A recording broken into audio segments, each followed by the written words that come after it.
नमः। चैतन्यमनोभीष्टं स्थापितं येन भूतले स्वयं रूपं कदाम्य सदा ददाति स्वपदान्तिकं। वन्देऽहं श्रीगुरु श्रीयुतपदकमलं श्रीरूपं श्रीगुरून् वैष्णवांच श्रीरूपं साग्रजातं सहगणरघुनाथान्वितं तं सजीवं सा साद्वैतं सावधूतं परिजनसहितं कृष्णचैतन्यदेवं श्रीराधाकृष्णपादान सहगणललिता श्रीविशाखान्वितान्तस्र। हे कृष्ण करुणा सिंधु दीनबंधु जगतपते गोपीश गोपिका कांत राधा कांत नमस्तुते। तप्त कांच गौरांगी श्री राधे वृंदावनेश्वरी वृषभानुसुते देवी प्रणमामि हरिप्रिये। वाञ्छाकल्पतरुभ्यश्च कृपा सिन्धुभ्य एव च पतितानां पावनेभ्यो वैष्णवेभ्यो नमो नमः। नम ओं विष्णुपादाय कृष्णप्रेष्ठाय भूतले श्रीमते भक्ति वेदांत स्वामी नामिति नामिने। नमस्ते सारस्वते देवे गौरवाणी प्रचारिणे निर्विशेष शून्यवादी पाश्चात्य देशतारिणे। जय श्री कृष्ण चैतन्य प्रभु नित्यानंद श्री अद्वैत गदाधर श्रीवासादि गौर भक्त वृंद। हरे कृष्णा कृष्ण कृष्ण हरे हरे हरे राम राम राम हरे हरे। हरे कृष्ण। हरे कृष्ण माताजी, धन्यवाद माताजी। हरे कृष्ण सर्वे हरे भक्तों ने कृष्ण प्रभु जी। અને સાથે સાથે આપ સર્વેને મકર સંક્રાંતિની શુભકામના। પ્રભુજી આપને શુભકામના। ધન્યવાદ આપને પણ માતાજી, પ્રભુજી શુભકામના। આપને પણ થેન્ક યુ। ધન્યવાદ। હા, અને આજે આપણે શરૂ કરીએ શ્રીમદ ભગવદ ગીતાનો 11મો અધ્યાય, જેનું નામ છે આપણે વિશ્વરૂપ દર્શન। આમાં ભગવાન શ્રી કૃષ્ણનું આપણે વિશ્વરૂપ જોશું। આપણે અંદર ને અંદર આપણે ભગવાન શ્રી કૃષ્ણનું વિશ્વરૂપના દર્શન કરવાના છે આપણે। તો આ અધ્યાય અર્જુનના પ્રશ્ન દ્વારા તો નથી થઈ શકતો શરૂ, આપણે નથી થતો શરૂ, પણ અર્જુન એક સૌથી પ્રથમ વિનંતી કરે છે પહેલા શ્લોકમાં, કે અર્જુને કહ્યું, આપે જે અત્યંત ગુહ્ય આધ્યાત્મિક વિષયનો ઉપદેશ મને આપ્યો છે તે શ્રવણ કરીને એટલે કે સાંભળીને મને હવે મારો મોહ દૂર થઈ ગયો છે। જેમ આપણે જોયું હતું કે ગયા અધ્યાયમાં 12મો 13મો 14મો અને 15મો બધા શ્લોકમાં ભગવાન અર્જુને જે ભગવાન શ્રી કૃષ્ણ એને સંભળાવ્યું એ બધી ચીજ એગ્રી કરે છે, એડમિટ કરે છે અને સંપૂર્ણ રીતે સ્વીકારે છે અને યથાર્થ રૂપે બધા ચીજનું રિપીટેશન કરીને કહે છે કે ભાઈ આ ચીજ મેં સાંભળી, આ ચીજ તમે જે કીધી આ ચીજ હું માનું છું, આ ચીજ સાચી છે। અને સાથે સાથે એ પણ કહે છે કે બધા દેવો અને મોટા મોટા ઋષિ મુનિઓ છે એ લોકોએ પણ મને આ ચીજ પહેલા કીધેલી હતી, જે અત્યારે આપ સ્વયં પોતે મુજે કહી રહ્યા છો। આ રીતે અર્જુન બધી વાતનો સ્વીકાર કરે છે। હવે આ એક છે ને એક સારા બહુ કોમ્યુનિકેશનની આપણે કહી શકીએ કે બહુ સરસ મેથડ છે। એક આપણે જણ કહીએ આપણે અને એક જણ બોલે, હવે સામે વાળો માણસ પૂછે અને બોલી લીધા પછી સમજી ગયો એટલે સામે વાળો માણસ કે હા સમજી ગયો, પણ એકચ્યુઅલી છે ને ઇનકમ્પ્લીટ કોમ્યુનિકેશન છે, કારણ કે ઘણી વાર છે ને એમાં મિસઅન્ડરસ્ટેન્ડિંગ અને કન્ફ્યુઝન ઉભા થાય છે। હવે આનો કમ્પ્લીટ કોમ્યુનિકેશન આપણે કેવી રીતે કહી શકીએ, જ્યારે એક માણસ પૂરેપૂરું સરસ રીતે બધું બોલી ગયો હોય અને પૂછે કે ભાઈ ઓકે તું મને કહેતો હવે તું સમજો, તો એવી જ રીતે સામેવાળા માણસ છે ને આખું સંક્ષેપમાં થોડું બધું રિપીટ કરીને કે તમે મને આ ચીજ કીધી, આ ચીજ સમજાવી, આ ચીજ હું આ સમજો, આ ચીજ આવી રીતે આમ સમજો, આ ચીજ આવી રીતે સમજો, ત્યારે જ એને આખું કમ્પ્લીટ કોમ્યુનિકેશન થાય। અને જેમાં કંઈક ભૂલ હોય તો ફરીથી પાછું એને પોઈન્ટ આઉટ કે ના ભાઈ મેં તને આમ નથી કીધું આમ કીધું, એટલે કે પછી કન્ફ્યુઝન ને બધું દૂર થાય। તો એવી જ રીતે ભગવાન શ્રી કૃષ્ણ જયારે સંપૂર્ણ જ્ઞાન આપણે આપે છે અર્જુનને, પછી અર્જુન જયારે બધી જ્ઞાનનો પોતે સ્વીકાર કરે છે અને એડમિટ કરે છે અને કહે છે કે હું આ જે સમજો જે તમે મને સમજાવી, એટલે કે કહીએ ને આપણે કમ્પ્લીટ કોમ્યુનિકેશન થાય છે। આપણે ઘણી વાર શું છે એઝમ્પશનમાં ને આપણી પૂર્વધારણા પ્રમાણે ચાલતા હોય છે, સામેવાળાએ કીધું કંઈક બીજું હોય, આપણે સાંભળ્યું કંઈક બીજું હોય, આપણે ભાવાર્થ બીજો કાઢ્યો, સામેવાળાનો ભાવાર્થ કંઈક બીજો કહેવાનો હોય અને બંને વચ્ચે કન્ફ્યુઝન અને મિસઅન્ડરસ્ટેન્ડિંગ ઊભી થાય। પછી જયારે કંઈક એવો ગોટાળો ઉભો થાય ને ત્યારે કહીને ઓલો કે મેં તને આમ થોડી ને કીધું હતું, મારો કહેવાનો મતલબ આમ થોડી ને હતો, તું સમજો જ ખોટું, તારી સમજવામાં ભૂલ છે, તારે આમ સમજવું તો છે, મેં તો આવી રીતે આમ કીધું જ નથી। એટલે કે આવી રીતે આપણા આજની તારીખમાં જોઈએ છીએ કે આપણા આવા ઘણા બધા કન્ફ્યુઝન ને ડાઉટ્સ છે બધું મિસકોમ્યુનિકેશન અથવા આપણે કહી શકીએ બી ક્લેરિટી ઓફ કોમ્યુનિકેશનના અભાવના કારણે આપણે થઈ શકે છે।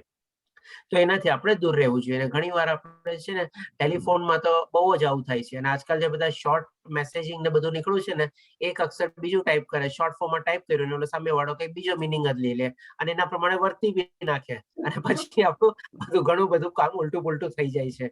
તો આવી રીતે આપણે જો વર્તીએ તો that is not a proper communication. Proper communication જે રીતે અત્યારે ભગવાન શ્રી કૃષ્ણ અર્જુન દ્વારા થઈ રહ્યું છે, સંવાદ રૂપમાં થઈ રહ્યું, અને અર્જુને બધું સરસ રીતે એડમિટ કરીને સમજાવ્યું, તો એવી ટાઈપનું કોમ્યુનિકેશન હોવું જોઈએ કે જેથી કરીને કોઈ જાતનું કન્ફ્યુઝન, મિસઅન્ડરસ્ટેન્ડિંગ અથવા આપણે ડબલ સાઇડેડ વાળા ઓલું ન રહે આપણને. તો આ રીતે આપણે સમજ્યા. હવે આ બધું સાંભળી લીધા પછી અર્જુને બધું સમજી લીધા પછી કે છે હવે એક વિનંતી કરે છે. બીજા, ત્રીજા અને ચોથા શ્લોકમાં અર્જુન ભગવાન શ્રી કૃષ્ણને એક વિનંતી કરે છે. હે કમળનયન, મેં આપની પાસેથી જીવ માત્રના ઉત્પત્તિ તથા લય વિશે વિસ્તારપૂર્વક શ્રવણ કર્યું અને આપના અક્ષય મહિમાનો પણ અનુભવ કર્યો.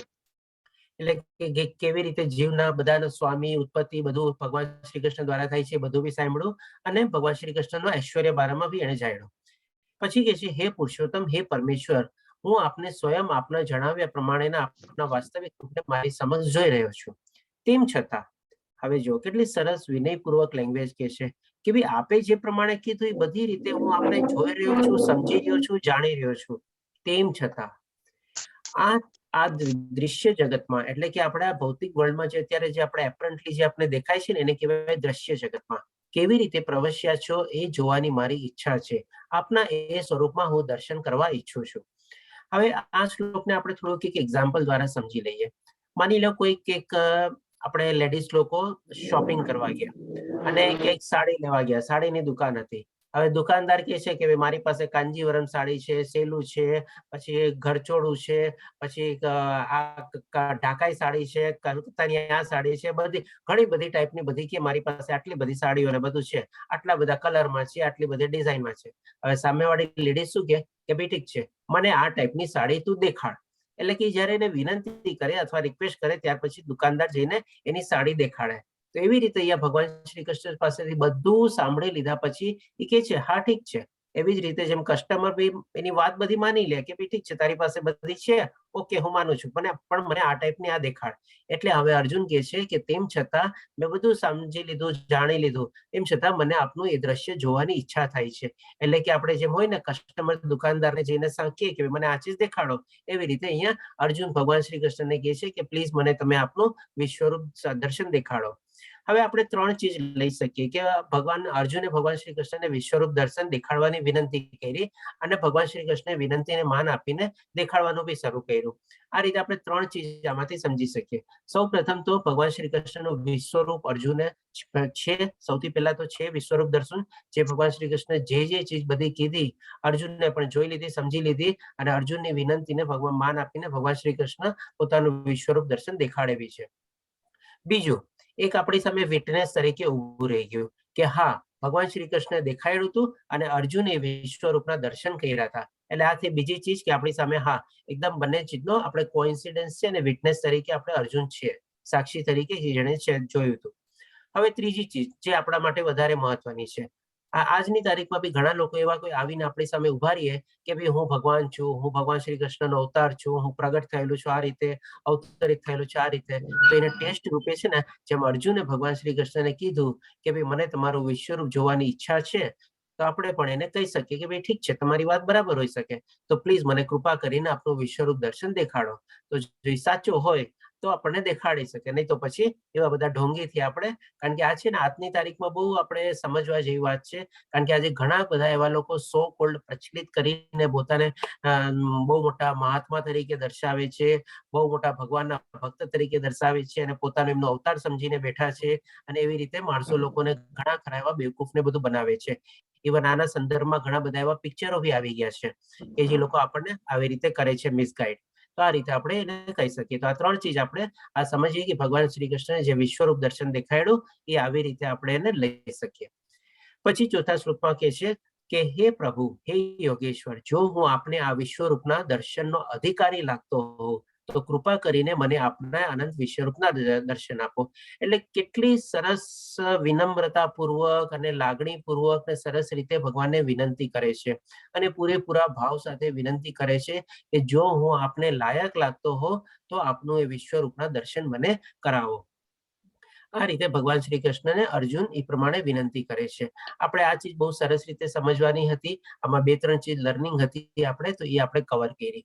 હવે પછી આપણા આખા અધ્યાયમાં ભગવાન શ્રી કૃષ્ણ પોતાનું વિશ્વરૂપનું દર્શન દેખાડશે કે જે આપણે આપણી અંદર મહેસૂસ કરવાનું છે. કારણ કે આજની તારીખમાં આપણને એવા ટાઈપના દર્શન થવા મુશ્કેલ છે. આપણે અંદર જ જો આપણે પ્રગટાવી શકીએ ભગવાન શ્રી કૃષ્ણના એવા રૂપને તો આપણે બહુ ભાગ્યશાળી ગણાઈએ. પછી 5મા શ્લોકમાં ભગવાન પૂર્ણ પુરુષોત્તમ પરમેશ્વર બોલ્યા, હે અર્જુન, હે પાર્થ, હવે તમારા ઐશ્વર્યને જો, સેંકડો હજારો પ્રકારના દેવી તથા વિવિધ વર્ણો વાળા રૂપોને જો. એટલે કે જેવું અર્જુને વિનંતી કરી, ભગવાન શ્રી કૃષ્ણ 1 સેકન્ડ બી હિચકિચાટ વગર તરત ને તરત પોતાનું વિશ્વરૂપ દર્શન દેખાડવાનું શરૂ કરી દીધું અને એ રીતે કીધું કે તું મારા બધા ઐશ્વર્યને જો, જે આપણે સરસ રીતે જાણી ગયા છે. ભગવાન શ્રી કૃષ્ણના 6 ઐશ્વર્ય છે અને સેંકડો હજારો પ્રકારના દેવી વિવિધ વર્ણો વાળા રૂપોને જો આ રીતે વર્ણવે છે અને દેખાડવાનું શરૂ કરી દીધું. હવે ભગવાન શ્રી કૃષ્ણ 6ઠા શ્લોકમાં ઓર દેખાડતા જાય છે. પછી ભગવાન શ્રી કૃષ્ણને લાગે છે કે ભાઈ અર્જુન તો આ રીતે જોઈ નહીં શકે, એટલે 7મા શ્લોકમાં કહે છે, હે અર્જુન, તું જે કે જોવા ઈચ્છે છે તે હમણાં જ મારા દેહમાં જો. તું અત્યારે અને ભવિષ્યમાં પણ જે જોવા ઈચ્છતો હોય તે સર્વ આ વિશ્વરૂપમાં જોઈ શકીશ. અહીં એક જ સ્થાનમાં સ્થાવર અને જંગમ બધું સંપૂર્ણપણે અવસ્થિત છે, પરંતુ તું મને મારી આ વર્તમાન આંખે જોઈ શકીશ નહીં, તેથી હું તને દિવ્ય નેત્રો આપું છું. હવે તું મારા યોગ ઐશ્વર્યને જો. હવે આ આપણે સમજવા માટે, જેમ મારા ખ્યાલથી આ પિક્ચર દ્વારા આપણે ઓલરેડી સમજી ગયા હશો, જેમ આપણે 3D મૂવી જોવા જઈએ અને જ્યાં સુધી 3D ચશ્મા ન લગાડીએ ત્યાં સુધી આપણને એની 3D ઇફેક્ટ લાગે જ નહીં, આપણને નોર્મલ પિક્ચર જેવું જ લાગે. તો એવી જ રીતે અર્જુનને અહીંયા કાંઈ દેખાતું નથી, પોતાની ખાલી આંખો ચોળાવવા માંડે છે કે ભાઈ મને તો કઈ દેખાતું નથી, તમે તો દેખાડવાનું શરૂ કરી દીધું. તો ત્યાર પછી ભગવાન શ્રી કૃષ્ણ એને દિવ્ય ચક્ષુ પ્રદાન કરે છે અને એ દિવ્ય નેત્રો દ્વારા ભગવાન શ્રી કૃષ્ણનું વિરાટ સ્વરૂપ જોવે છે. અને આવી જ રીતે આપણે જે આ લાઈવ ટેલિકાસ્ટ ચાલી રહ્યું હતું, આપણે જોઈ ગયા છે કે ભાઈ સંજયને પણ દિવ્ય ચક્ષુ પ્રદાન થયા હતા વેદ વ્યાસ મુનિની કૃપા દ્વારા. તો સંજય પણ આ ભગવાન શ્રી કૃષ્ણનું વિરાટ સ્વરૂપ અથવા વિશ્વરૂપ દર્શનના દર્શન કરે છે દૂરથી બેઠા બેઠા, અને એ પ્રમાણે ધૃતરાષ્ટ્રને બી એ વર્ણવે છે. તો હવે જોઈએ આપણે અર્જુનને બધા શું જોવે છે વિશ્વરૂપ દર્શનમાં. પેલા સંજય ધૃતરાષ્ટ્રને કહે છે, સંજય બોલ્યો, હે રાજા, આ પ્રમાણે કહીને સર્વ યોગ શક્તિના પરમેશ્વર એવા પરમ યોગી ભગવાને અર્જુનના પોતાના વિશ્વરૂપનું દર્શન કરાવ્યું. એટલે કે સંજય પણ વિશ્વરૂપ દર્શન જોયું હતું. એ પણ એક આપણા માટે વિટનેસ તરીકે છે અને એ વિટનેસ તરીકે પણ ધૃતરાષ્ટ્રને કહે છે કે આ રીતે ભગવાન શ્રી કૃષ્ણનું પોતાનું વિશ્વરૂપ દર્શન અર્જુનને દેખાડ્યું અને હું પણ અહીંયા જોઈને આપની સામે અત્યારે વર્ણવું છું. તો હવે આપણે જોઈએ અર્જુન શું એમાંથી જોવે છે. આપણે આ બધી ચીજની કલ્પના કરવાની છે આપણી અંદર. આપણે જેટલા માટે આપણે જસ્ટ બધા શ્લોકોને આપણે ગો થ્રુ કરી જશું કે અર્જુને આ બધી ચીજો એમાં જોઈ હતી. અર્જુને તે વિશ્વરૂપમાં અસંખ્ય મુખ, ઘણા બધા મુખો, અસંખ્ય નેત્રો તથા અસંખ્ય આશ્ચર્યમય દ્રશ્યો જોયા. આ રૂપ અનેક દિવ્ય આભૂષણોથી અલંકિત હતું અને અન્ય દિવ્ય શસ્ત્રોથી સજ્જ હતું. તે દેવી માળાઓ તથા વસ્ત્રથી શોભતું હતું અને અનેક સુગંધિત દ્રવ્યોના વિલોપન વાળું હતું. બધા જ આશ્ચર્યમય, તેજમય, અસીમ તથા સર્વવ્યાપક હતું બધું જ. તો હવે આમાં એક પેક્યુલારિટી આપણને જોવા મળે છે આ શ્લોકમાં. આમાં જે ચીજ દેખાય છે, ચાલો આપણે જેમ કીધું ને કે ભાઈ જે એ ટાઈમમાં બી એવા પાવરફુલ દિવ્ય ચક્ષુને બધું હતા કે ખાલી જોતા અને સંભળાતું નહોતું, પણ એની સાથે સાથે બધું નાકની બી સેન્સીસ કામ કરતી હતી. એ પણ એવા ટાઈપના એ લોકો અનુભવી શકતા હતા. એટલા માટે તમે જુઓ કે આ શ્લોકમાં લખેલું છે કે ભાઈ દેવી વાળા વસ્ત્રોથી શોભતું, એટલે બધું દેખાતું હતું અને આગળ બી બધું દેખાતું હતું, પણ શું છે અનેક સુગંધિત દ્રવ્યોના વિલેપન વાળું હતું. હવે સુગંધિત દ્રવ્યો પણ કેવી રીતે દેખાય? એ તો આપણે અનુભવવું પડે ને. નાકથી જયારે આપણે સ્મેલ થાય ત્યારે થાય ને. તો હવે માની લો અર્જુનને તો થયું હશે, બરાબર છે, પણ એ જ રીતે ત્યારે સંજયને પણ એટલું એ મહેસૂસ કરી શકતો હતો અને એને આપણે વર્ણવી શકતો હતો. હવે આવો જ પ્રકારનો એક શ્લોક આપણે આગળ બી જોઈ ગયા છે કે તમે યાદ કરો, આપણે પહેલા અધ્યાયમાં જયારે સંજય કહે છે કે સામેવાળા પક્ષો તરફથી બી શંખનાદ થયો અને કૌરવોના હૃદય વિદીર્ણમાં થઈ ગયા, એટલે કે લોકોના બધા જે શંખનાદ થયો એ લોકોના હૃદયને આર પાર કરી ગયા. ત્યારે પણ મેં કીધું હતું કે જો કેવી સરસ મજાની અર્જુન સંજય પાસે દ્રષ્ટિ છે કે ખાલી જોવે છે સાંભળે છે નહીં, પણ એ આપણે ફીલ બી કરી શકીએ છીએ. ત્યારે મેં એક એક્ઝામ્પલ બી આપેલો હતો કે આપણે જેમ કે બેટ્સમેન રમતો હોય અને બોલર બહુ ફાસ્ટ બોલ નાખે તો એનું હૃદય કાપવા માંડે, એવી કોઈ ટાઈપની કોમેન્ટ્રી સાંભળી છે આપણે કોઈ દી? હા, બોલની સ્પીડ પ્રમાણે કોમેન્ટ્રી કહી દે ફાસ્ટેસ્ટ બોલ ઓફ ધ ઓવર કેવી રીતે કઈ બી, પણ એ રીતે કોઈ દી ન કહે કે બેટ્સમેન નું હૃદય કાપવા માંડ્યું. ત્યારે એ પ્રમાણે ત્યારે પહેલા શ્લોકમાં બી પહેલા અધ્યાયમાં બી સંજય પ્રમાણે વર્ણવે છે અને અહીંયા પણ એ જ રીતે વર્ણવે છે. અને સુગંધિત દ્રવ્યોના વિલોપન વાળું હતું. એટલે કે વિચારો કેટલી પાવરફુલ દ્રષ્ટિને બધું હશે, એ ટાઈપની જે ટેકનોલોજી ને બધું હશે. તો આજની તારીખમાં એની ટેકનોલોજી આપણે શું કહીએ? કાંઈ ન કહેવાય આપણે. તો આ રીતે બધી ચીજ નાની નાની ચીજો જો આપણે શ્લોકોમાં માઇન્યુટ જોઈએ ને તો આપણને ઘણું બધું ઊંડું સંશોધન કરી શકીએ અને ઘણું બધું આપણને ઊંડું જ્ઞાન બી એમાંથી મળી શકે. અને જેમ મેં કીધું હતું કે બધા શ્લોકોને જો આપણે એકબીજા સાથે કનેક્ટ કરશું તો પણ આપણને બહુ સરસ આમાં ઇન્ટરેસ્ટિંગ બધું બનશે આમાં. તો એવી જ રીતે પછી હજી 12મા શ્લોકમાં કહે છે, આકાશમાં જો હજારો સૂર્ય એક જ સમયે એક સાથે ઉદય પામે તો તેમનો પ્રકાશ કદાચ પરમ પુરુષોત્તમના વિશ્વરૂપના દેદીપ્ય સમાન તેજ હોઈ શકે, કદાચ હોઈ શકે. એટલે કે અહીંયા એક અર્જુન એક કમ્પેરિઝન આપે છે કે જો આકાશમાં એક સાથે હજારો સૂર્ય, એક નહીં, બે નહીં, ત્રણ નહીં, 10 નહીં, 100 નહીં, પણ એવા હજારો સૂર્ય એક સાથે જો ઉગે અને એનું જે તેજ હોય, એનું જે દૈદિત્યમાન હોય, એનું જે તાપ હોય, એ કદાચ એની સામે પણ આ વામણું પડે, જે અત્યારે ભગવાનના વિશ્વરૂપના દર્શન દ્વારા અર્જુન અનુભવી રહ્યો હતો અને એને મહેસૂસ કરી રહ્યો હતો. હવે આના જેમ કીધું ને આપણે ઘણું બધું આપણે ઊંડું સંશોધન બી કરી શકીએ. એક એક શ્લોકને આપણે એક એક શબ્દ તોડીને જો આપણે કરીએ ને તો આપણે તો એવો જ એક આપણે સાયન્ટિસ્ટ છે જેણે આ શ્લોકનો રેફરન્સ આપેલો હતો, જેને આપણે કદાચ નામ સાંભળેલું હશે, રોબર્ટ ઓપનહેમર. રોબર્ટ ઓપનહેમરે જ્યારે એટોમિક બોમ્બનું સંશોધન કર્યું ત્યારે પછી એનો ઇન્ટરવ્યુ લેવામાં આવ્યો કે તમને એમની પ્રેરણા ક્યાંથી મળી આટલો ભયાનક બોમ્બ શોધવાની કે આનો આવિષ્કાર કરવાની? ત્યારે એમણે ભગવદ્ ગીતાના શ્લોકનો રેફરન્સ આપ્યો હતો. આપ ગૂગલ યુટ્યુબમાં સર્ચ કરજો, આપને આખી આની સામે સ્ટોરી આવી જશે રોબર્ટ ઓપનહેમરની, ત્યારે એણે એટોમિક બોમ્બ આવિષ્કાર કર્યો હતો ત્યારે. તો એવી જ રીતે એને આના પ્રેરણા મળી કે એવું એક પોટી ચીજ બનાવો કે જેમાં એટલો બધો પાવર હોય, એટલું બધું તેજ હોય. આવી રીતે એને આ શ્લોક વાંચીને પ્રેરણા મેળવીને બનાવ્યો હતો. હવે આના સંદર્ભમાં આપણે એક શ્લોકમાં હજી જોશું જ્યારે ભગવાન શ્રી કૃષ્ણનું રિઝલ્ટ કેવું આવે છે. આવો મોટો જે જેમ કે એ સાયન્ટિસ્ટનો ઇન્ટરવ્યુ થયો અને એને પૂછવામાં આવ્યું કે આ બોમ્બ જે છે તમે આવિષ્કાર કર્યો છે કેટલું મોટું ભયાનક રૂપ સર્જી શકે, ત્યારે પછી પણ એના ઇન્ટરવ્યુમાં પણ એ શ્લોકનો રેફરન્સ આપ્યો હતો કે જે ભગવદ્ ગીતામાં આ શ્લોક ભગવાન શ્રી કૃષ્ણ પોતે કહેશે આપણે. તો એ રીતે આપણે જોશું આગળ. હવે હજી જોઈએ કે અર્જુને શું શું જોયું. તે વખતે અર્જુને ભગવાનના વિશ્વરૂપમાં એક જ સ્થાનમાં રહેલા હજારો ભાગોમાં વિભક્ત બ્રહ્માંડના અનેક આવિર્ભાવોનું દર્શન થયું. આપણે એક જગ્યાએ સાંભળી ગયા છે કે આપણે અલગ અલગ બ્રહ્માંડો અને બધું જે છે અલગ અલગ શ્લોકોમાં આપણે રેફરન્સ તરીકે જોયેલું છે. તો એવી જ રીતે આને પણ આપણે આ શ્લોકને બધાની સાથે કનેક્ટ કરીએ તો આપણને ખબર પડી જાય કે આપણે ખાલી પૃથ્વી લોકને આપણે જાણીએ છીએ, એક સૂર્યમંડળ, એક ગેલેક્સી અથવા એક તારામંડળને જાણીએ છીએ, એને પણ આપણે જે પૂરી રીતે જાણી નથી શક્યા, તો એવા તો આવા કેટલા બ્રહ્માંડો હશે.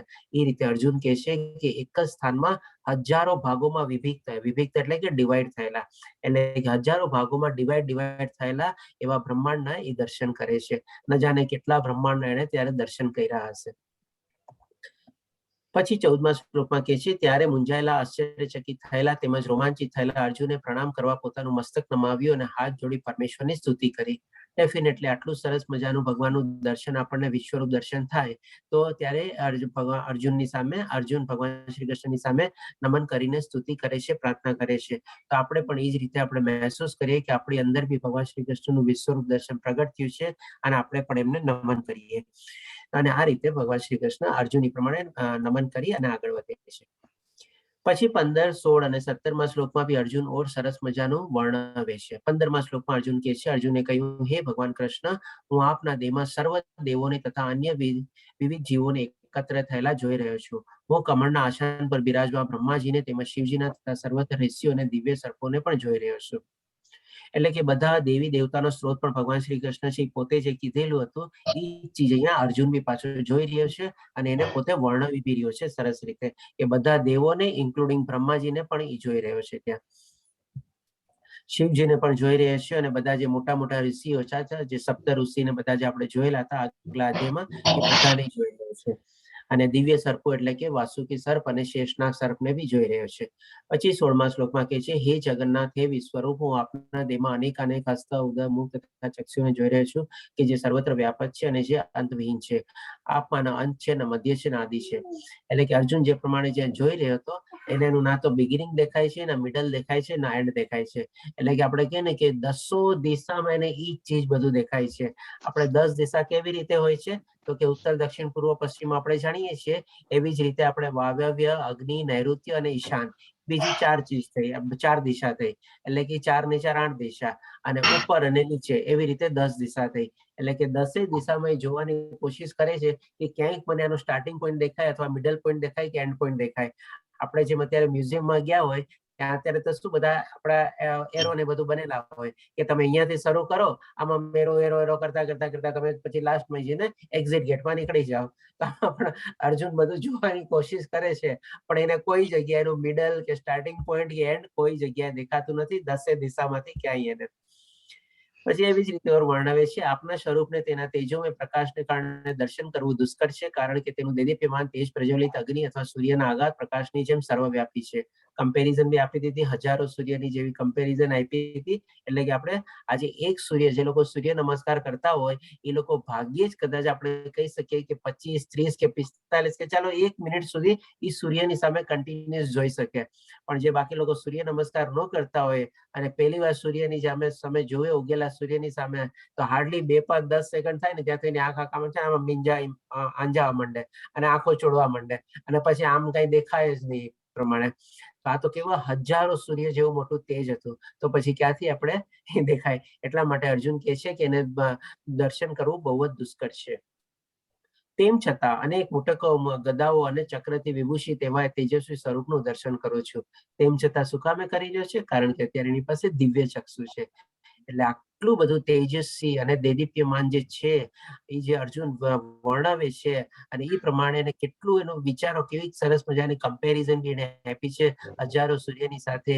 અને આ બધું હોવા છતાં બી એના જે દિવ્ય ચક્ષુ એને મળેલા છે એના દ્વારા એ જોવાની કોશિશ કરાવે છે અને આપણી સામે વર્ણવે છે. એટલે આપણે જસ્ટ ઇમેજિન કરી શકીએ કે કેટલું મોટું તેજસ્વી અને રૂપ હશે ભગવાનનું વિશ્વરૂપ દર્શન.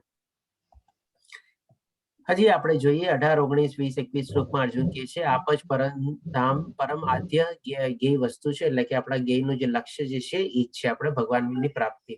આપ જ આ સમગ્ર બ્રહ્માંડના પરમ આધાર, આશ્રય છો, બધાના પાલન કરતા છે અને બધાના આપણે આશ્રય કરતા છે. કંટ્રોલર પણ ઈ છે, ધારણ કરતા બી ઈ છે, પોષણ કરતા બી ઈ છે.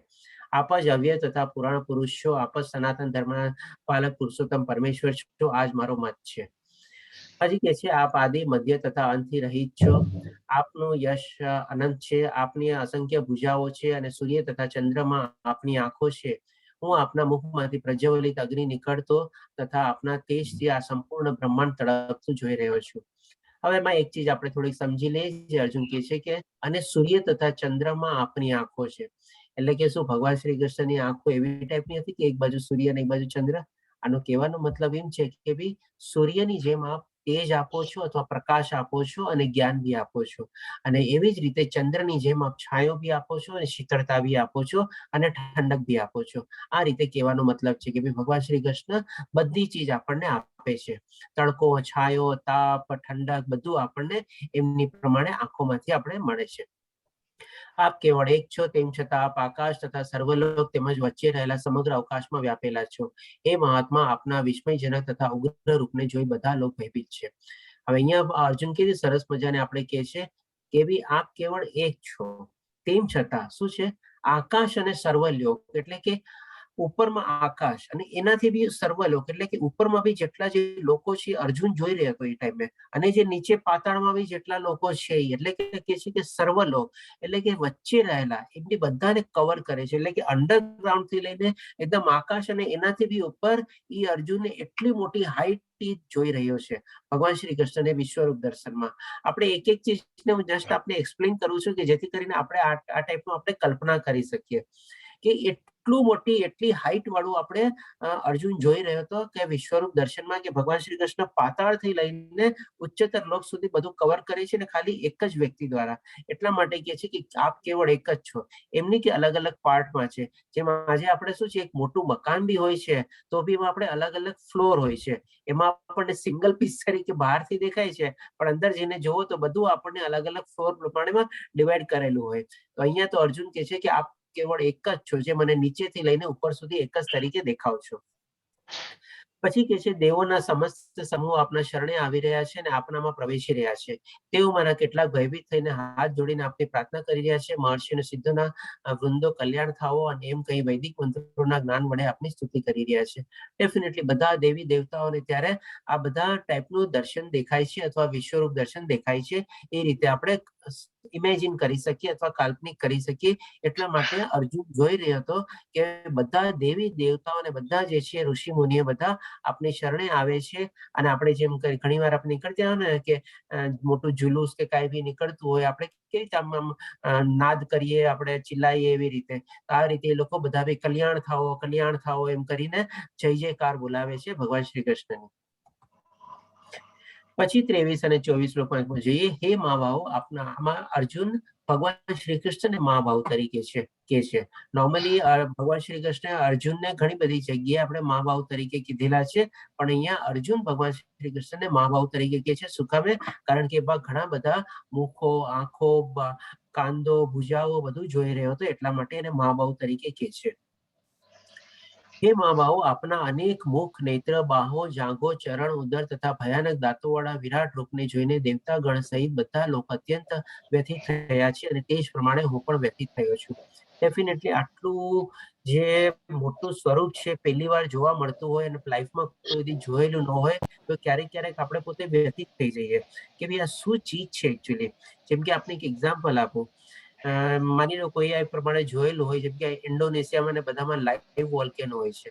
હવે લાઈવ વોલ્કેનો તમે આપણે હોશે જોવા તો જઈએ, આપણે પોઝિશન ઉપર જઈને જોવા બી જઈએ અને એમાંથી જે ગરમ લાવા ને બધું જે નીકળતું હોય, થોડીક વાર તો આપણને ઠીક છે ઇન્દ્રિય તૃપ્તિ માટે જોઈ લીધું, પણ પછી છે ને આપણને જોવું ન ગમે. આપણને પછી આપણને થાય કે આપણું શું છે, શું દેખાય છે આવી રીતે. એવી જ રીતે માની લો હજી બીજો એક્ઝામ્પલ આપું કે માની લો એક નાઇગ્રા ફોલ હોય કેનેડા, કોઈ તમારે ત્યાં તમે ગયા હોય તો પહેલી વાર આપણને જોવો ગમે, પછી છે ને અમુક સેકન્ડો કે અમુક મિનિટો ઉભા રહ્યા પછી આપણને છે ને પોતે ગુંજવા માંડીએ, કાંપવા માંડીએ કે આટલો મોટો ધોજ, આટલો પ્રચંડ ફોર્સ, આટલું બાપ રે બાપ, આટલા સુસવાટા મારતો પવન, અવાજ, આ તે બધું જોઈને આપણું મન છે ને, હૃદય છે ને થોડું કાંપવા માંડે. તો એ રીતે અહીંયા અર્જુન વર્ણવે છે કે હે માવાઓ, આ બધું જોઈને બધા દેવોગણ વ્યથિત થયા છે અને હું પોતે પણ સાથે સાથે વ્યથિત થઈ રહ્યો છું. પછી કહે છે કે હે સર્વવ્યાપી વિષ્ણુ, નાના જ્યોતિમય રંગોથી યુક્ત આપને આકાશનો સ્પર્શ કરતા, એટલે કે પેલા જણે કહી દીધું નીચેથી લઈને ઉપર સુધી મુખ ફેલાય તથા મોટી મોટી ચમકતી આંખો કાઢે, જોતા ભયથી મારું મન વિચલિત છે ને ન તો હું ધૈર્ય ધારણ કરી શકું છું અને ન તો માનસિક સંતુલન જાળવી શકું છું.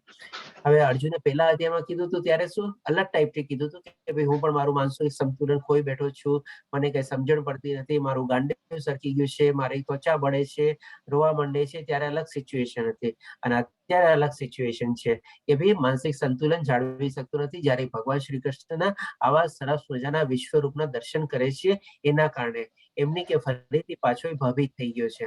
અને આ રીતે અર્જુન એ પ્રમાણે વર્ણવે છે. હવે પછી જોઈએ 26, બધાને મ્યુટ કરી દો, થોડો બેકગ્રાઉન્ડ અવાજ હજી સુધી આવે છે. પ્લીઝ આપસો બધા પોતપોતાને મ્યુટ રાખજો. હવે 26-27 શ્લોકમાં કહે છે કે ધૃતરાષ્ટ્રના બધા પુત્રો પોતાના સર્વ સહાયક રાજાઓ સહિત તથા ભીષ્મ, દ્રોણ, કર્ણ તેમજ અમારા મુખ્ય યોદ્ધાઓ પણ આપના વિકરાળ મુખોથી પ્રવેશ કરી રહ્યા છે. તેમાંના કેટલાક મસ્તકો તો હું આપના દાંતોની વચ્ચે ચૂર્ણ થયેલા જોઉં છું. હવે અહીંયા અર્જુન છે ને થોડુંક બીજી સાઈડ જોવે છે, કારણ કે એમાં જોવાનું ઘણું બધું હતું. હવે પોતે જયારે યુદ્ધ રણભૂમિ ઉપર ઉભો છું એટલે એને એમ લાગે છે કે ચાલો આ બધું તો મેં ભગવાન શ્રી કૃષ્ણે શું કીધું કે તું જે જોવા માંગતો હોય એ બી જોઈ લે, પાસ્ટ નું બી જોઈ લે, અત્યારનું બી જોઈ લે, ભવિષ્યનું બી જોઈ લે. એટલે અર્જુને આ બધું ચીજ એપરન્ટલી જે દેખાતું હતું ને એ બધું તો પેલા સરસ રીતે જોઈ લીધું. હવે એમ લાગે ને કે ચલ તો ભવિષ્યનું બી જો, શું થશે આ યુદ્ધનું રિઝલ્ટ નહીં. એટલે એ રીતે જોવાની ક્યુરિયોસિટી થાય છે. તો એ પણ એ જોવે છે અને એ પણ અહીંયા વર્ણવે છે એટલે આપણને ભગવાન એવું ના લાગવું જોઈએ કે ભગવાન શ્રી કૃષ્ણને કીધું કે તું ભવિષ્યનું બી જોઈ શકસ, પણ અર્જુને તો કઈ ભવિષ્યનું વર્ણવ્યું જ નહીં. તો આપણે કેવી રીતે માની લઈએ કે ભવિષ્યનું ભી એમાં દેખાણો?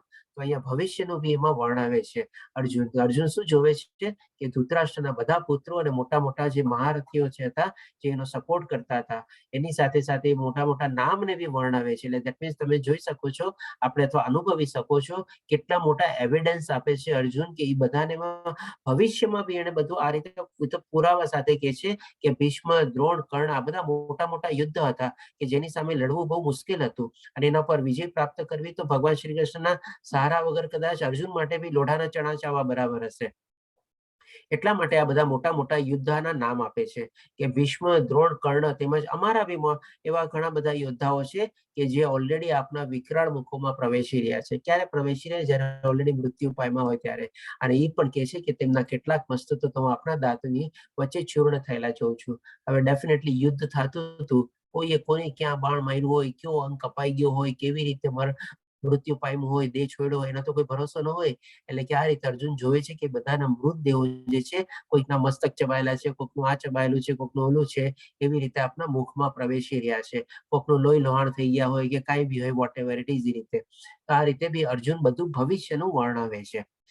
હવે એની સાથે કમ્પેરિઝન બી આપે છે કે જેવી રીતે પેલા જો કેટલી સરસ મજાને અર્જુન બી ડિસ્ક્રાઇબ કરે છે ત્યારે જે બધું એપરન્ટલી જે થોડું ઘણું બહારનું બધું જોવે છે એમાં કેવી ડિસ્ક્રાઇબ કમ્પેરિઝન આપી તો કે ભાઈ હજારો સૂર્ય એક સાથે ઉગે એટલું તેજસ્વી. હવે અહીંયા જયારે બધાના આમ કે ને મૃતદેહો જે ભગવાન શ્રી કૃષ્ણના મોઢામાં પ્રવેશતા હોય એની સાથે બી કમ્પેરિઝન આપે છે કે જેવી રીતે નદીઓના અનેક નીર સમુદ્રમાં પ્રવેશ કરે છે. હવે નદી જયારે સમુદ્રમાં પ્રવેશતી હોય કેટલો મોટો ધોધ હોય, કેટલો મોટો એનો વેગ હોય. નોર્મલી નદીનો બે ટાઈમમાં બહુ પ્રચંડ વેગ હોય. એક તો જયારે એનું ઉદ્ગમ સ્થાન હોય ત્યારે અને જયારે પોતે સાગરમાં મળવાની હોય ત્યારે. બે ટાઈમમાં એનું એક વાર શું છે ત્યારે એકદમ ઉપરથી નીચે આવતી હોય એટલે વેગ હોય અને અહીંયા ઉપરથી એકદમ નીચે જતી હોય એટલે એનો જોરદાર વેગ હોય. એટલે કે બે ટાઈમે એનો પ્રચંડ ફોર્સ હોય. એની કમ્પેરિઝન દ્વારા એ કહે છે કે નદીઓના અનેક નીર સમુદ્રમાં પ્રવેશ કરે છે તેવી જ રીતે આ સર્વ મહાન યોદ્ધાઓ પણ આપના પ્રજ્વલિત મુખમાં પ્રવેશ કરી રહ્યા છે. એટલે કે બધા એ લોકો મૃત થઈને બધાના દેહો આપના મુખમાં પ્રવેશ કરી રહ્યા છે. આ રીતે અર્જુન કમ્પેરિઝન આપીને આપણને અનુભવ કરાવે છે કે આ રીતે આપણે સમજી શકીએ. હવે આ બધું જોયા પછી સમજ્યા પછી અર્જુન હવે ભગવાન શ્રી કૃષ્ણને એક પ્રશ્ન પૂછે છે અહીંયા કે 31 શ્લોકમાં પ્રશ્ન પૂછે છે કે આ બધું દેખાડીને આપ મને શું દેખાડવા માંગો છો? એને પાસ્ટ જોઈ લીધું, પ્રેઝન્ટ જોઈ લીધું, ફ્યુચર જોઈ લીધું. પાસ્ટમાં એને બ્રહ્માજી, શિવજી, ઋષિઓ બધાને જોયા, એ બધા બી સરસ વર્ણવ્યું. પ્રેઝન્ટ બી એને જોયું, રૂપ તેજસ્વી જોયું, આકાર જોયું, ઉપરથી નીચેથી જોયો, અંત ક્યાંય દેખાતું નથી, બધું બી વર્ણવ્યું. ફ્યુચર બી વર્ણવ્યું કે કેવી રીતે બધા યોદ્ધાઓ મરણ પામ્યા છે અને બધા આપણા મુખમાં એન્ટર થઈ રહ્યા છે. જે ભગવાન શ્રી કૃષ્ણ એને જોવાનું કીધું બધું જોઈ લીધું. ઇવન અલગ અલગ બ્રહ્માંડો બધા એને જોઈ લીધા એમાં. હવે આ બધું જોયેલા પછી છે ને અર્જુન પૂછે છે, થોડો ઘણો વ્યથિત તો હતો. હવે એની સામે એના ભગવાન શ્રી કૃષ્ણ જે મિત્ર રૂપે જે હતા, હવે મિત્ર રૂપ નથી દેખાતા પણ એને વિશ્વરૂપ દર્શન દેખાય છે. એટલે કે થોડો ઘણો સ્ટ્રેસ અને ટેન્શનમાં ભગવાનને પૂછે છે કે આપ મને આ બધું દેખાડીને શું દેખાડવા જઈ રહ્યા છો? આપ અત્યારે શું પ્રગટ કરી રહ્યા છો? એવી ટાઈપનો પ્રશ્ન પૂછે છે. ત્યારે ભગવાન શ્રી કૃષ્ણ 32મા શ્લોકમાં જવાબ આપે છે. પૂર્ણ પુરુષોત્તમ પરમેશ્વર બોલ્યા, હું સર્વ વિશ્વનો મહાવિનાશ કરનારો કાળ છું. એટલે કે હું કાળ બનીને આવ્યો છું અત્યારે અને બધાનો મહાવિનાશ નોતરવા આવ્યો છું અને હું અહીં બધા માણસોનો નાશ કરવા આવ્યો છું. તમારા પાંડવો સિવાય અને કૌરવોના 2-4 ગણ્યા હતા, જેમ કે અશ્વત્થામા અને કૃપાચાર્ય, એવા 2-4 જણા ગણ્યા ગાંઠા બચ્યા હતા. એના સિવાય બંને પક્ષના તમામ યોદ્ધાઓ વિનાશ પામશે. હવે માની લો આજે આપણને કોઈ કહે કે ભાઈ અત્યારે આપણે જે બધી સિચ્યુએશન ને પરિસ્થિતિ ચાલી રહી છે, આપણે જેમ કે માની લો ભગવદ્ ગીતામાં આપણે કહીએ કે યુઝર મેન્યુઅલ ટાઈપનું છે, આપણને બધી લાઈફના આપણને સોલ્યુશન ને બધું એમાં મળી જાય છે. તો આજે જેમ અત્યારે કોરોના કાળને બધું ચાલી રહ્યો છે, તો કોઈ આપણને આવીને ઉઠે કે ભાઈ તમે આને ભગવદ્ ગીતા સાથે કેવી રીતે કમ્પેર કરો છો? તમે મને આમાં ભગવદ્ ગીતામાંથી શું લર્નિંગ છે જેની કરીને આ પ્રેઝન્ટ સિચ્યુએશન તમે ડિસ્ક્રાઇબ કરી શકો, તમે મને વર્ણવશો? તો ચાલો હું તમને બી માનું. તો આ રીતે છે ને આપણે એને બી તરત સ્પોટમાં જવાબ આપી શકીએ કે ભાઈ આ એક છે ને બહુ મોટો વિનાશ કાળ તરીકે છે આપણી સામે જે અત્યારે સમય આવ્યો છે. અત્યારે કોઈ એવું વર્લ્ડ વોર નથી, પણ આપણે જોઈ શકીએ છીએ કે આખી દુનિયા એમાં સપડાઈ ગઈ છે, આખી દુનિયા એમાં અત્યારે વ્યથિત છે, આખી દુનિયા અત્યારે દુઃખી છે. ઘણા લોકોના રોજગાર રહ્યા છે, ઘણા લોકોને તકલીફો આવી છે, ઘણા લોકોનો બીજી રીતે સરસ મજાનો બુદ્ધિપૂર્વક ફાયદો બી ઉપાડ્યો છે. એવી રીતે ઘણા બધા એવા ચાલી રહ્યા છે. તો આને પણ આપણે છે ને આ શ્લોકની સાથે અત્યારનો જે યુગ ચાલી રહ્યો છે, અત્યારનો જે સમય ચાલી રહ્યો છે ને, આપણે એને ઈ માણસને એવી રીતે જવાબ આપી શકીએ કે ભાઈ હા, આ અત્યારે ભાઈ મહાવિનાશ ચાલી રહ્યો છે અને એવો કપરો સમય આવી રહ્યો છે, જેમાં અત્યારે ભગવાન શ્રી કૃષ્ણ કહે છે કે હું મહાકાળ બનીને અથવા મહાવિનાશ, કાળ બીજું કઈ નથી, કાળ એ ટાઈપનો સમય જ છે. બસ આ રીતે ભગવાન શ્રી કૃષ્ણ વર્ણવે છે. તો એ રીતે આપણે જવાબ બી આપી શકીએ. અને હજી એક તમને કહું કે જેમ આપણે રોબર્ટ ઓપેનહેવરે કીધું હતું ને કે ઇન્ટરવ્યુને જયારે પૂછવામાં આવ્યું કે આ એટમ બોમ્બ કેવો મોટો વિનાશ સર્જી શકે, ત્યારે ફરીથી પાછો આ શ્લોકનો રેફરન્સ આપે છે કે આ જ એટમ બોમ્બ જે છે ને આટલો મોટો વિનાશ સર્જી શકે. જે પ્રમાણે ત્યારે યુદ્ધમાં બધા લોકો માર્યા ગયા હતા, પાંડવો લોકો બચી ગયા અને 2-4 જણા ગણા ગાંઠા બચ્યા. તો એ રીતે ભગવાન શ્રી કૃષ્ણ જેમ કે છે, તો રોબર્ટ ઓપેનહેમર બી આ શ્લોકનો રેફરન્સ આપીને કે છે કે આ એટમ બોમ્બ આટલો મોટો વિનાશ સર્જી શકે છે. અને આપણે ઓલરેડી જોઈ ગયા છીએ કે ન્યુક્લિયર બોમ્બ અથવા એટમ બોમ્બ કેટલો મોટો વિનાશ સર્જી શકે છે. તો હવે આપણે જોઈએ 33મા શ્લોકમાં હવે ભગવાન શ્રી કૃષ્ણ શું કહે છે. આ બધી ચીજ વર્ણવ્યા પછી, સમજાવ્યા પછી કે ભાઈ હું અત્યારે મહાવિનાશકાળ તરીકે આવેલો છું અને આપની સમક્ષ અત્યારે ઉભો છું. એટલે હવે જે પ્રમાણે થોડો ઘણો પ્રોબ્લેમ હતો ને, ફરીથી ભગવાન શ્રી કૃષ્ણ એને ઉઠવાનું કહે છે. જેમ ભગવાન શ્રી કૃષ્ણ બીજા અધ્યાયમાં બી એને આપણે થોડુંક એને થાપલો હતો અને સરસ મજાનું જ્ઞાન દેવાનું કોશિશ કરી અને સંપૂર્ણ જ્ઞાન આપ્યું અને અર્જુન બધું સમજી ગયું. એ પ્રમાણે એવી રીતે ફરીથી જેમ અત્યારે અર્જુન વ્યથિત થઈ ગયો હતો, એટલા માટે કહે છે બેટા ઉઠ, લડવા માટે તૈયાર થા. પાછું એ ત્યાં આવી જાય છે અને યશ અર્જિત કર અને આપણા શત્રુને જીતીને સંપન્ન રાજ્યનો ભોગ કર. આ બધા દ્વારા મારા દ્વારા મરાઈ ચુક્યા છે અને હવે શેષ હવે સાચી અને તો યુદ્ધમાં કેવળ નિમિત્ત માત્ર હોઈ શકે. એટલે કે ફરીથી એને એકદમ રિયાલિસ્ટિક સિચ્યુએશનમાં લઈ આવે છે, પ્રેક્ટિકલ ગ્રાઉન્ડ લઈ આવે છે, એકદમ ગ્રાઉન્ડ રિયાલિટી ઉપર લઈ આવે છે અને કહે છે બેટા ઉભો થા. હવે આ બધા તો ઓલરેડી મરી ગયા છે, તો તારે તો ખાલી નિમિત્ત બનવાનું છે. એટલે કે ઉઠ, યુદ્ધ કર અને આ બધા આખા સૃષ્ટિના ઉપર જે તું રાજ ભોગવ, એટલે કે હસ્તિનાપુર, ઇન્દ્રપ્રસ્થ બધું તને મળી જવાનું છે અને આખા બધાનો રાજ્યનો તું ભોગ કર. આ રીતે ભગવાન શ્રી કૃષ્ણ એને આશ્વાસન આપે છે અને ઉઠવાનું કહે છે. એટલે હવે જોવે છે પછી પોતે બી વર્ણવે છે સરસ રીતે કે દ્રોણ, ભીષ્મ, જયદ્રથ, કર્ણ. અર્જુને તો 3 યોદ્ધા મેન્શન કર્યા. અહીંયા ભગવાન શ્રી કૃષ્ણ ઓર એક જયદ્રથનું બી નામ એડ કરી દીધું એમાં કે જયદ્રથ કે કર્ણ, દ્રોણ, ભીષ્મ, કર્ણ અર્જુને કીધા હતા અને જયદ્રથ ભગવાન શ્રી કૃષ્ણ એડ કર્યું. જયદ્રથ, કર્ણ તથા બધા અન્ય મહાન યોદ્ધાઓ પહેલાથી જ મારા વડે હણાઈ ચુક્યા છે. બધાને મેં મારી નાખ્યા છે. માટે તું તેમનો વધ કર અને લેશ માત્ર વ્યથિત થઈશ નહીં. માત્ર યુદ્ધ કર અને યુદ્ધમાં તું તારા શત્રુઓને પરાસ્ત કર. તો હવે આમાંથી એક આપણે બહુ મોટી લર્નિંગ્સ છે. એ શું ચીજ છે ખબર છે આપણે કે હવે ગમે તેટલી ડિફિકલ્ટમાં ડિફિકલ્ટ બી સિચ્યુએશન અથવા પરિસ્થિતિ આપણી સામે આવી જાય ને, આપણે છે ને આપણો યુદ્ધ કરવાનું છે, એટલે કે આપણે એની સામે ફાઇટ કરવાનું છે. એ આપણે છે ને ક્યારેક આપણે એને તાબે નથી થવાનું, આપણે એને શરણાગતિ નથી લેવાની. અને જો સાચા માર્ગ ઉપર હશું, આપણા સ્વધર્મના માર્ગ ઉપર હશું, ધર્મના માર્ગ ઉપર હશું, તો જેમ ભગવાન શ્રી કૃષ્ણ એને આવીને કહે છે ને કે ઉઠ બેઠા, મેં તો બધાને હણી જ નાખ્યા છે, તારે ખાલી નિમિત્ત બનવાનું છે. એવી જ રીતે પણ ભગવાન શ્રી કૃષ્ણ છે એના ભક્ત પાસેથી ઈ જ ચાહે છે કે ઉઠ બેટા ઉઠ, ફાઇટ કર, તું ખાલી લડ. બાકી તો જે આગળ થવાનું છે બધાનું સંભાળી લઈશ, પણ આનાથી તારે હારવાની જરૂર નથી. જો તું આ પ્રમાણે સ્વધર્મ મૂકીને તો અહીંયાથી ભાગી જઈશ, અહીંયાથી મેદાન છોડીને તું વયો જઈશ, તો પછી એની કેટલી દુર્ગતિ થશે, કેટલા તને અપશબ્દો સાંભળવા પડશે, એ પણ ભગવાન શ્રી કૃષ્ણને સમજાવી દે છે બીજા અધ્યાયમાં. તો આ જ લર્નિંગ આપણા માટે છે. ગમે તેટલી કપરી સિચ્યુએશન પરિસ્થિતિ આવે ને, આપણે we should continuous keep on fighting, keep on fighting, keep on fighting. કારણ કે છે ને એના આપણને બહુ સારા ફળ મળવાના છે. આપણે એટલો વિશ્વાસ હોવો જોઈએ ભગવાન શ્રી કૃષ્ણ પર કે એ આપણે હંમેશા આપણો હાથ પકડી ઝાલવા માટે બેઠા જ છે, આપણા હિતેચ્છુ જ છે. 5મા અધ્યાયમાં 29મા શ્લોકમાં એ જ કહે છે આપણને કે હું બધાનો હિતેચ્છુ છું. અને એ જ રીતે ફરીથી આપણે આ શ્લોકને બી એની સાથે કનેક્ટ કરીએ કે ભાઈ તારે ખાલી નિમિત્ત બનવાનું છે, ઉઠ અને યુદ્ધ કર. આપણે બસ ખાલી લઈને રાખવાનું છે, લઈને રાખવાનું છે આપણી લાઈફમાં. અંતે આપણને છે ને બહુ સરસ ફળ મળવાનું છે. ભગવાન શ્રી કૃષ્ણ આપણી પરીક્ષા લે છે, આપણી ટેસ્ટ લે છે, અને જેમાં આપણે પાસ થઈ ગયા તો આપણને જેમ અહીંયા કહે છે ને કે ભાઈ બધાનું તું રાજ ભોગવ અને આનંદ માણ અને સુખ ભોગવ, એવી રીતે પછી આપણને એટલું સરસ સુખ અને આનંદ મળવાનો છે ને કે જેની કોઈ આપણે પણ કદાચ કલ્પના નહીં કરી હશે, પણ અત્યારે આપણે એ ચીજ કરવાની છે કે આપણે એને ફાઇટ કરવાની છે. તો આ શ્લોક દ્વારા બહુ સરસ મજાની લર્નિંગ છે આપણા માટે. હવે જોઈએ આપણે ભગવાન શ્રી હવે સંજય ધૃતરાષ્ટ્રને કહે છે, પેલા અર્જુને બધું વર્ણવ્યું, અર્જુને પ્રશ્ન પૂછ્યો, ભગવાન શ્રી કૃષ્ણે સરસ મજાનો જવાબ આપી દીધો. હવે પહેલે પાર જઈએ આપણે કે ઓલી બાજુ શું છે, તો સંજય બી ધૃતરાષ્ટ્રને શું કહે છે. સંજય ધૃતરાષ્ટ્રને કહ્યું, હે રાજા, પૂર્ણ પુરુષોત્તમ પરમેશ્વરના મુખેથી આ વચનો સાંભળ્યા પછી ધ્રુજી રહેલા અર્જુને તેમના હાથ જોડી વારંવાર નમસ્કાર કર્યા અને ડરતા ડરતા ભગવાન શ્રી કૃષ્ણને ગદગદ કંઠે આ પ્રમાણે કહ્યું. શું કહ્યું જોઈએ આપણે. અર્જુને કહ્યું, હે ઋષિકેશ, આપના નામના શ્રવણ જગતથી હર્ષ પામે છે. એ રીતે બધા લોકો આપના પ્રત્યે અનુરક્ત થાય છે. જો કે સિદ્ધ પુરુષો આપને સાદર નમસ્કાર કરી રહ્યા છે, પરંતુ અસુર ગણ ભયભીત થયેલા છે. હવે ડેફિનેટલી જ્યારે કોઈ એકદમ ખોટા માણસો હોય એની સામે કોઈ સાચો માણસ, પાવરફુલ માણસ એકદમ પોતાના વીપન ને હથિયાર ને બધું લઈને આવીને ઉભો રહે ત્યારે તો ઓલો બિચારો કાપી જ જાય ને. એવી જ રીતે બધા અસુર લોકો ભયભીત થઈ રહ્યા છે અને તેઓ ચારે તરફ નાસભાગ કરી રહ્યા છે. આપણે જેમ કે આપણે આને એક્ઝામ્પલ દ્વારા આપણી પર્ટિક્યુલર એક કન્ટ્રીની આવી પોલિટિકલ સિચ્યુએશન બી અત્યારે એક જ એવી છે.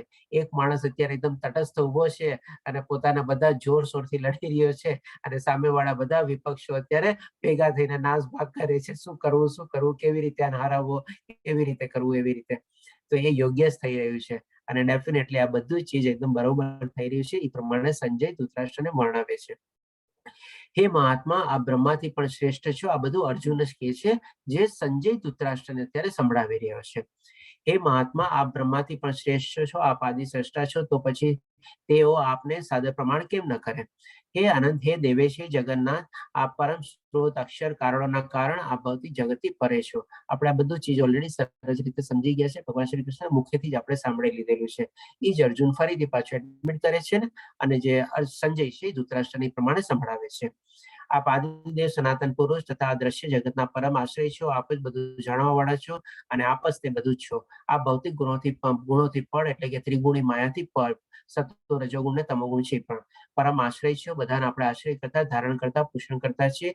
એ અનંતરૂપ હું સંપૂર્ણ દ્રશ્ય જગત આપના દ્વારા વ્યાપક છે. એટલે કે આ બધી જગ્યાએ આપ જ છો, બધી જગ્યાએ આપ જ છવાયેલા છો.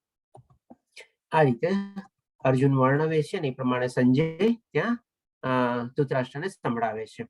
પછી હવે જોઈએ 41 અને 42માં શ્લોકમાં, આપને મારા મિત્ર તરીકે, આ બધું અર્જુને કીધેલું તો ભગવાન શ્રી કૃષ્ણને કે આપને આપના મિત્ર તરીકે મેં આપને હે કૃષ્ણ, હે યાદવ, હે સખા જેવા અવિચારી સંબંધોથી બોલાવ્યા છે, કારણ કે હું આપના મહિમાથી અજાણ હતો. હવે આમાં એક આપણે દ્રષ્ટાંત આપો. જેમ કે બે ખાસ મિત્રો હતા, ભગવાન શ્રી કૃષ્ણ અને અર્જુન બંનેના એકબીજાના ગાઢ મિત્રો હતા. હવે જેમ આપણે આપણી લાઈફમાં બી જયારે બે આપણે મિત્ર મળીએ ત્યારે આપણે શું હોય, આપણો જે બહુ ગાઢ મિત્ર હોય અથવા લંગોટીયો ફ્રેન્ડ હોય અથવા ચાઇલ્ડહુડ ફ્રેન્ડ હોય, કોઈ બી હોય, આપણે એને એક્ઝેક્ટ નામથી આપણે બહુ ઓછા બોલાવતા હોઈએ, પણ એને હુલામણા નામથી કે કઈ બી આપણે XYZ પેટ નેમ કે કઈ રાખેલું હોય તો એ આપણે બોલાવતા હોઈએ. જે દાખલા તરીકે લઈએ, આઈ હોપ કે નામ કોઈનું અહીંયા નહીં હશે ને, હોય તો એને માઇન્ડ નહીં કરતા. જેમ કે રાજેશ તરીકે હોય તો આપણે એને કે રાજુ, રાજ્યા અથવા કઈ બી એવી રીતે કોઈનું પેટ નામ રાખેલું હોય તો એ પ્રમાણે આપણે એને બોલાવતા હોઈએ. રાજેશ તો ભાગ્યે જ આપણા મોઢામાંથી નીકળતું હોય. આવી રીતે કન્ટિન્યુઅસલી બીજા નામ આપણે એના મોઢેથી નીકળતા હોય. અથવા તો એને કંઈક આપણે ટીકા કરવાની હોય તો ત્યારે કેવું કોઈ નવું હુલામણું નામ આપણે ઓન ધ સ્પોટ બી આપણે રાખી લઈએ, એવી રીતે કરીએ. તો એ જ રીતે અર્જુન કહે છે કે મેં આપને હે કૃષ્ણ, હે યાદવ, હે સખા જેવા ઘણી વાર એવા અવિચારી એટલે કે શું, આપણે જયારે ફ્રેન્ડશિપ ને બધું હોય ત્યારે આપણે વિચારીએ નહીં કે હું શું કામ રાજુ બોલાવું છું, કે હું શું કામ રાજ્યો બોલાવું છું, કે હું શું કામ આવી તેમ કહું છું, કઈ પણ આપણે બોલી દઈએ. આપણે ક્યાં વિચારીને બોલાવીએ નહીં. એટલા માટે કહે છે કે જેવી અવિચારી સંબંધથી બોલાવ્યા છે, કારણ કે આપણા મહિમાથી અજાણ હતો. ડેફિનેટલી નોટ પહેલી વાર જ વિશ્વરૂપ દર્શનના દર્શન કરે છે. મેં મૂર્ખામીથી કે પ્રેમ વશ થઈને જે કંઈ કર્યું હોય તે માટે હું કૃપા કરી મને ક્ષમા કરો. મેં ઘણીવાર વિનોદમાં, વિશ્રામના સમય, એટલે આપણે પણ નોર્મલી ફ્રેન્ડશિપ હોય ત્યારે ઘણીવાર આવી રીતે બોલી. બધી સિચ્યુએશનને ડિસ્ક્રાઇબ કરે છે અર્જુન. વિનોદમાં એટલે કે મજાક મસ્તીમાં, આરામ કરતી વખતે, સાથે સૂતી વખતે, સાથે બેસતી વખતે અથવા સાથે જમતી વેળા, ખાતા પીતા, કાંઈ બી. કોઈ વાર એકલા કે કોઈ વાર ઘણા મિત્રો હોય છે. ઘણી વાર આપણે એકલામાં બી કહીએ અને ઘણી વાર બધા મિત્રો હોય ત્યારે બી આપણે નામથી કાંઈ બી બોલાવીએ. આપણે આપનો અનાદર કર્યો છે, એ અચ્યુત કૃપા કરી આપ મારા સર્વ અપરાધોને ક્ષમા કરો. આ રીતે અર્જુન પછી ભગવાન શ્રી કૃષ્ણની માફી માંગે છે. તો ફરીથી ભગવાન શ્રી કૃષ્ણને આશ્વાસન આપવા કહે છે અને પછી કહે છે 45મા શ્લોકમાં, પહેલા ક્યારેય ન જોયું હોય તેવું આપણું આ વિરાટ રૂપનું દર્શન કરીને હું પુલકિત થઈ રહ્યો છું. અંત આપ મારા પર કૃપા કરો અને હે દેવેશ જગન્નાથદાસ આપનું પુરુષોત્તમ સ્વરૂપ મને પુનઃ પ્રસ્તુત કરો. એટલે કે હવે ભગવાન શ્રી કૃષ્ણની રિક્વેસ્ટ કરે છે કે મેં ઘણું જોઈ લીધું, હવે કૃપા કરીને આપ ફરીથી આપના પુનઃ સ્વરૂપમાં પાછા આવો. પેલા કે છે કે પુરુષોત્તમ સ્વરૂપમાં એટલે કે ચતુર્ભુજ રૂપમાં રિક્વેસ્ટ કરે છે, ને ફરીથી ભગવાન શ્રી કૃષ્ણ પ્રમાણે આવે છે ને પોતાનું જે દ્વિભુજા રૂપ હતું એ રૂપમાં બી આવે છે. તો એ રીતે આપણે જોશું. હવે પછી હવે 46. હવે ભગવાન શ્રી કૃષ્ણ કહે છે, હે વિરાટ રૂપ, હે સહસ્ત્રભુજ ભગવાન, હે આપના મુકુટધારી ચતુર્ભુજનું રક્ત. એટલે કે ભગવાન શ્રી કૃષ્ણ અર્જુન વર્જન વિનંતી કરે છે કે ચતુર્ભુજ રૂપમાં આવો. 46મા શ્લોકમાં દર્શન કરવા ચાહું છું, જેમાં આપ આપના 4 હાથમાં શંખ ચક્ર પદ્મ ગદા ધારણ કરેલ છે. હું એ જ રૂપને જોવાની ઈચ્છા ધરાવું છું. એટલે જયારે વિનંતી કરે છે ત્યાર પછી 39મા શ્લોકમાં ભગવાન શ્રી કૃષ્ણ બોલે છે, હે કુરુશ્રેષ્ઠ, આની પૂર્વ મારા આ વિશ્વરૂપને ન કોઈએ જોયું નથી, કારણ કે હું ન તો વેદાધ્યાન દ્વારા, ન યજ્ઞ, જ્ઞાન, પુણ્ય, કઠિન તપસ્યાઓના દ્વારા આ રૂપમાં આ સંસારમાં જોઈ શકાઉં છું. હવે ભગવાન શ્રી કૃષ્ણ એક બહુ સરસ ચીજ અહીંયા આપણને કહે છે કે કેવી રીતે આપણે જોઈ શકીએ આવું વિશ્વરૂપ દર્શન. તો પહેલા તો કેવી રીતે ન જોઈ શકાય ને એ ભગવાન શ્રી કૃષ્ણ કહે છે કે તારી સામે જે અત્યારે વિશ્વરૂપ દર્શન ધારણ કરીને ઉભો છું, કારણ કે હું વેદો ધ્યાન, ગમે તેટલું માણસો વેદો ધ્યાન કરે, બધાનું કરે, જ્ઞાન મેળવે કોશિશ કરે, અલગ અલગ યજ્ઞો કરે, દાન પુણ્ય કરે અથવા પુણ્ય કર્મો કરે અથવા કઠિન તપસ્યાઓ કરે કે ભાઈ અષ્ટાંગ યોગ ને બધું બી ફોલો કરે, તો પણ એ લોકોને આ રૂપમાં આ સંસારમાં જોઈ શકાય નહીં. તો કયા રૂપમાં જોઈ શકાય અને કેવી રીતે જોઈ શકાય એ પણ ભગવાન શ્રી કૃષ્ણ ઓર સરસ મજાનું ક્લિયર કરશે.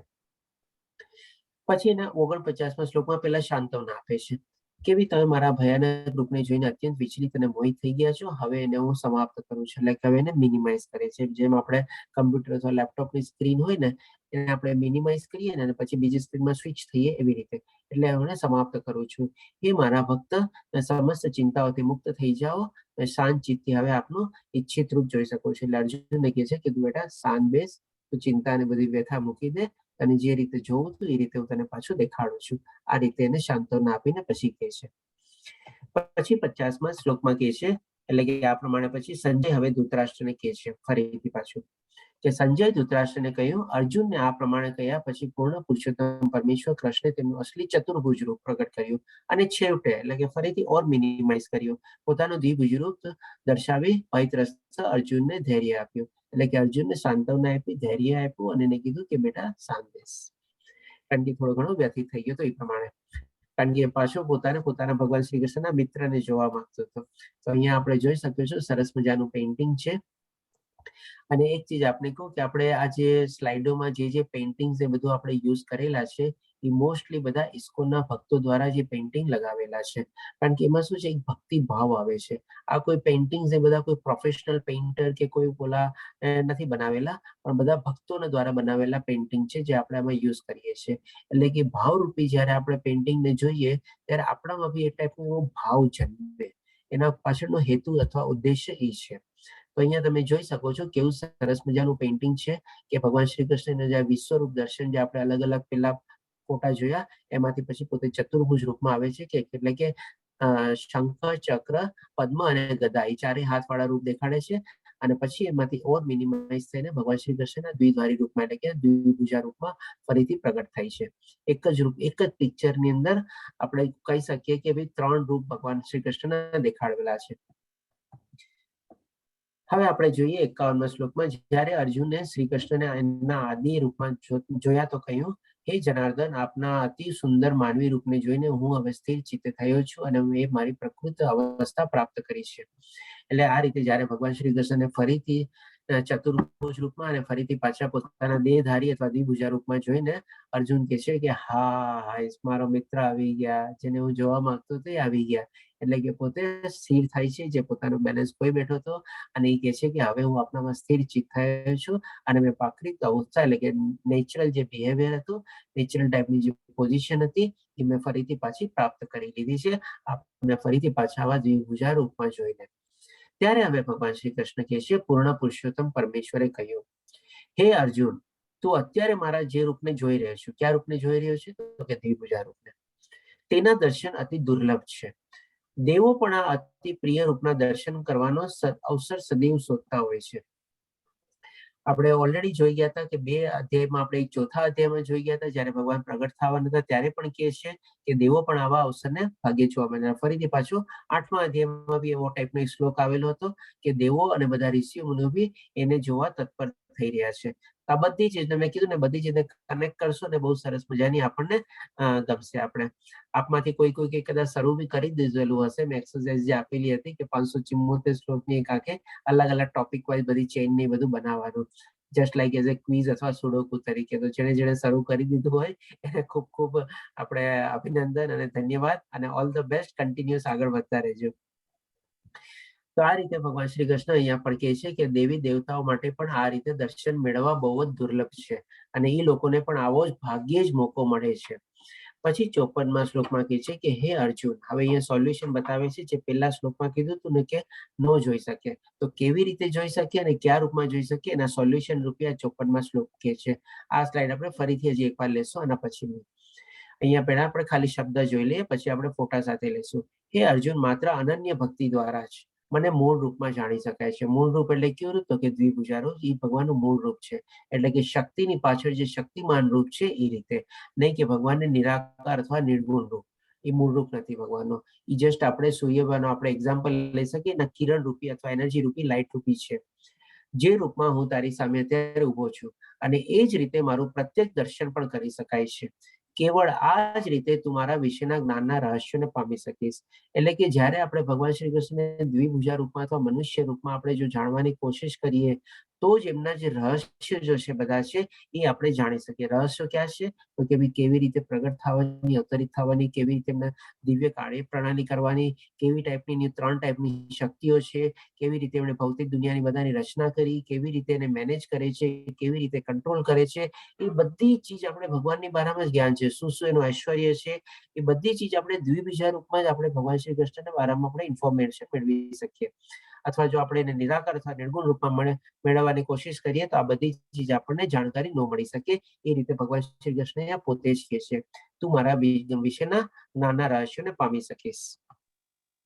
તો અહીંયા આપણે સમજ 54મો શ્લોક ફરીથી આવે છે કે આપણે આ રીતે ભગવાનની પૂજા કરવાની છે, સ્તુતિ કરવાની છે, અર્ચના કરવાની છે, પ્રાર્થના કરવાની છે અને સાથે સાથે આપણે મંત્રનો જાપ કરવાનો છે. જ્યારે મંત્રનો જાપ કરતા હોઈએ આવી જ રીતે ભગવાન શ્રી કૃષ્ણનો એક ફોટો કે આપણે મનમાં ઉતારી લઈએ તો આ રીતે આપણે ભગવાન શ્રી કૃષ્ણને આપણે સરસ રીતે જાણી શકીએ છીએ અને એના જ્ઞાન આપણે મેળવી શકીએ છીએ.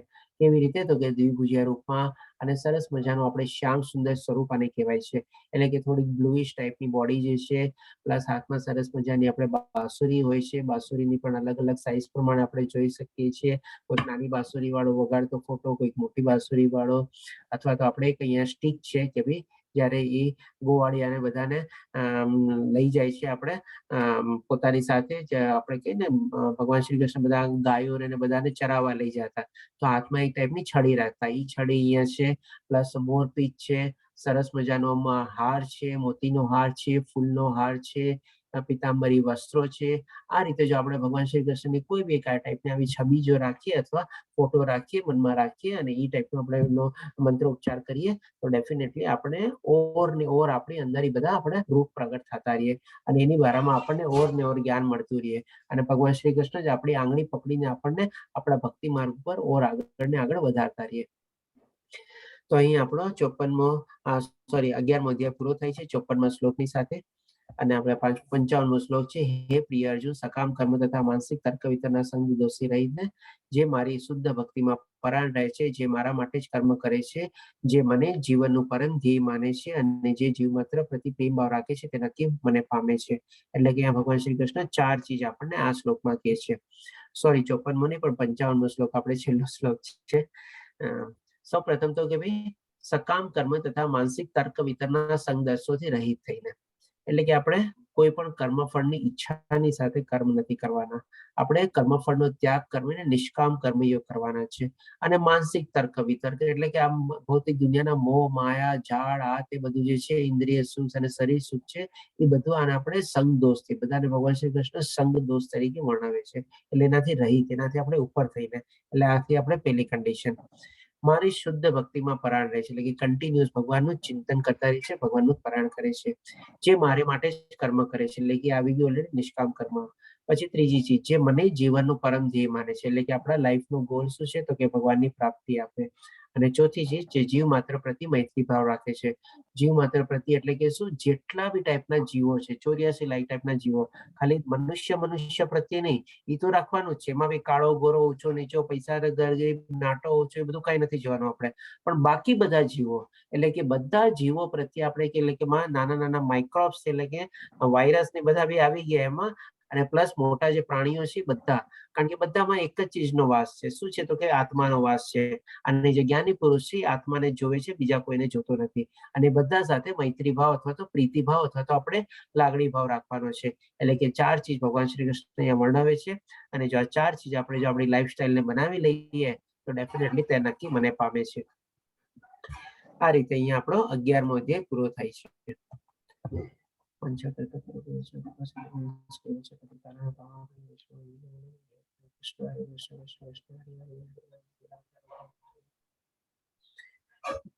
આમાં આપણે સરસ મજાના ભગવાનના વિશ્વરૂપ દર્શન બી કર્યું.